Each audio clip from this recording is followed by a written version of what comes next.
क्या जो गीता में कृष्ण का नाम जन्म मरण के चक्र में आने वाले का नाम डाल दिया। रामकृष्ण को भगवान कहते हैं ना, तो जन्म मरण में आते हैं या नहीं आते हैं? माता से जन्म होता है और फिर इतनी बड़ी भूल और किसी को पता ही नहीं है। किसका पता नहीं है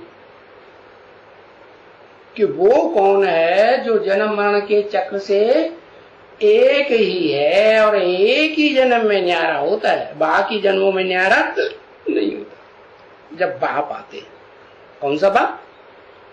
आत्माओं का बाप आते हैं, सुप्रीम सोल, हेवनली गॉडफादर। हाँ, तो वो ये तरकीब सिखाते हैं कि क्या करो, जन्म मरण से न्यारे हो जाओ। कैसे न्यारे हो जाओगे? क्या तरकीब बताई? अरे तरकीब पता चली क्या? तरकीब भी पता नहीं चली अभी तक। इतने साल हो गए पढ़ाई पढ़ाते पढ़ाते, 80 साल हो गए। याद किसको याद करें है? और किसको याद कर रहे हैं? किसकी याद ज्यादा आती है? नष्ट मोह। अच्छा, जिनकी ज्यादा याद आती है उनसे नष्ट मोह।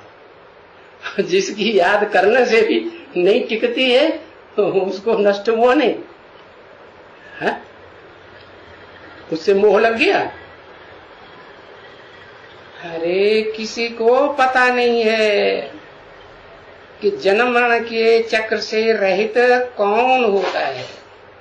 देखो, ये एक अज भूल है जो बैठ बैठ करके लिखते हैं, जिसकी जीवन कहानी लिखते हैं। क्या श्रीमद् भागवत लिखते हैं ना, तो उसमें किसकी कहानी है? ब्राह्मणों की दुनिया में भी शूटिंग करते हैं, एक अद्भुत जीवन कहानी। किसकी कहानी लिखी? दादा लेखराज की कहानी लिखी कि कृष्ण वाली आत्मा है, सत्युग में कृष्ण बनेगी। और भक्ति मार्ग में कृष्ण की जीवन कहानी भागवत में लिखी।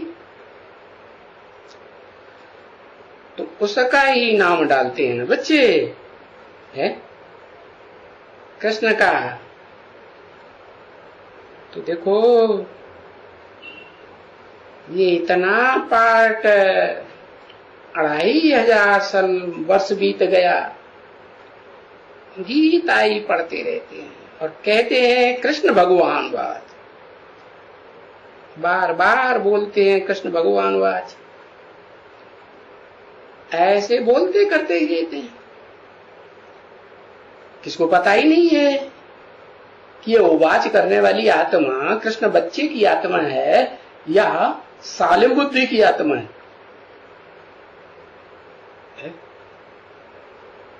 अरे भाई, कृष्ण को भगवान नहीं कहा जाता है।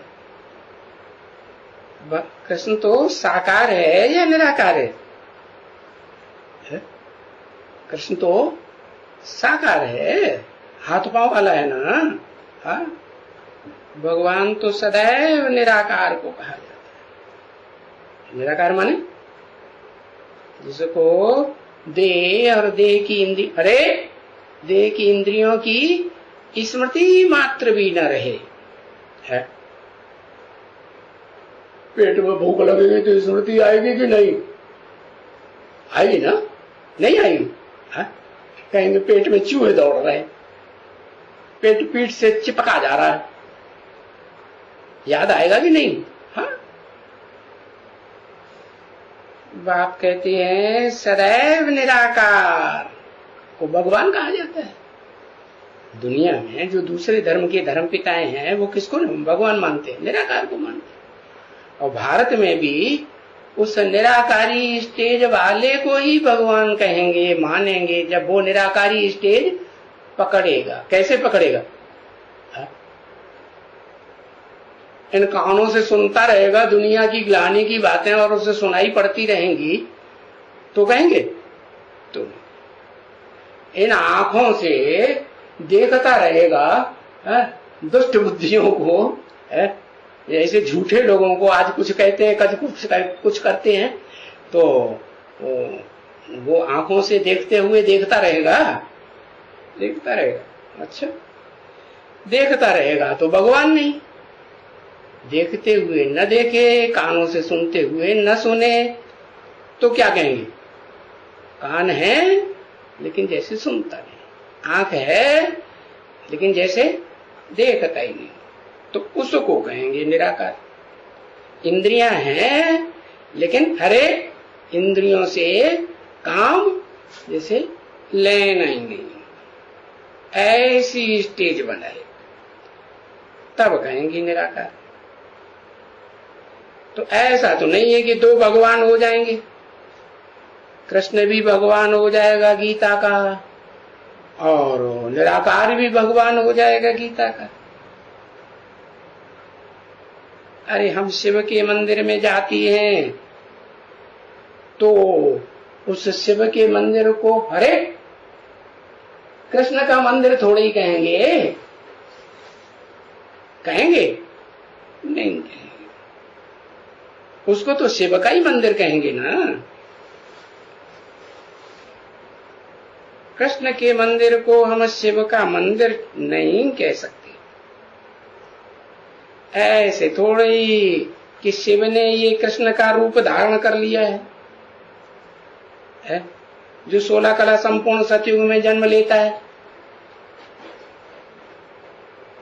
शिव सतयुग, त्रेता, द्वापर, कलयुग 4 युगों में आता है क्या?